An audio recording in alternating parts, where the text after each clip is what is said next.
رزق کا ذمہ بھی اللہ نے لیا ہے اور اس رزق کی تقسیم بھی میرا رب فرماتا ہے۔ کسی کو تھوڑا دیتا ہے، کسی کو بہت زیادہ دیتا ہے، یہ اس کی تقسیم ہے، اس کی تقسیم پر کوئی اعتراض نہیں کر سکتا، اور اس نے جو تقسیم فرمائی ہے وہی حق ہے، کیونکہ بعضوں کے پاس بہت جب مال آتا ہے تو وہ سرکشی اور نافرمانی پر اتر آتے ہیں، اور بعضوں کے پاس جب مال آتا ہے تو وہ اللہ کی رضا کے لیے اس کو خرچ کرتے ہیں۔ بعض غریب ایسے ہیں جو غربت کی وجہ سے گناہ میں مبتلا ہوتے ہیں، اور بعض امیر ایسے ہیں جب وہ غریب ہوں تو پھر وہ غربت میں مبتلا ہونے کی وجہ سے گناہوں میں مبتلا ہوتے ہیں۔ تو اللہ رب العالمین نے جس کو جہاں رکھا ہے وہ اس کی بہتر حالت میں رکھا ہے۔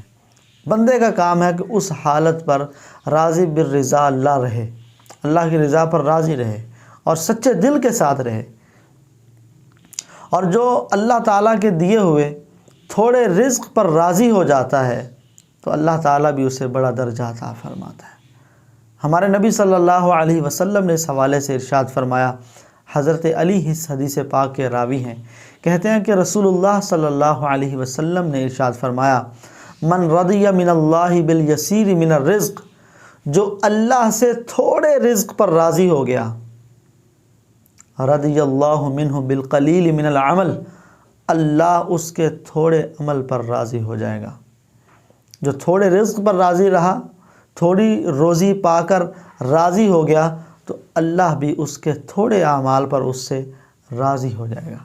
یہ کتنی بڑی فضیلت ہے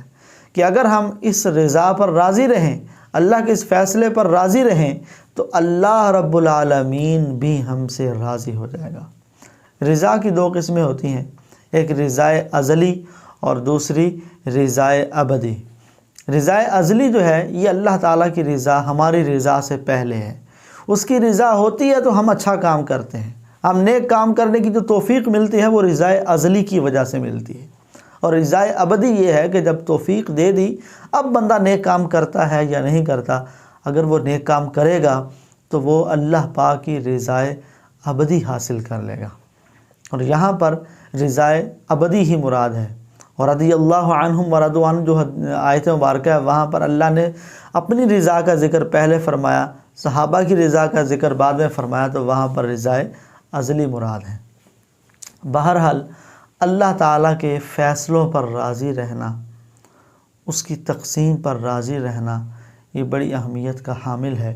اور جو اس تقسیم پر راضی رہے گا تو اللہ بھی اس سے راضی ہو جائے گا۔ رب راضی، سب راضی۔ اگر رب راضی نہیں ہے تو پھر کسی کی رضا کوئی کام نہیں دے گی۔ لہٰذا ہم سمجھتے ہیں کہ مصیبت ہے، مشکل ہے، مہنگائی ہے، لیکن رب کے اس فیصلے پر اگر راضی رہیں گے تو انشاءاللہ الکریم ہمیں بھی اس کی برکتیں نصیب ہوں گی۔ لیکن اس کے ساتھ ساتھ ہمیں اپنے رزق کی فراوانی کے لیے کوشش بھی کرنی چاہیے کہ غربت اور فقر جو ہے یہ بھی بسا اوقات انسان کو کفر میں مبتلا کر دیتا ہے۔ کوشش ضرور کرنی چاہیے کہ حدیث میں رزق حلال تلاش کرنے اور اس کی طلب کرنے کی ہمیں ترغیب ارشاد فرمائی گئی ہے، لیکن کوشش کرنے کے بعد جتنا مل جائے پھر اس پر راضی رہنا سیکھیں۔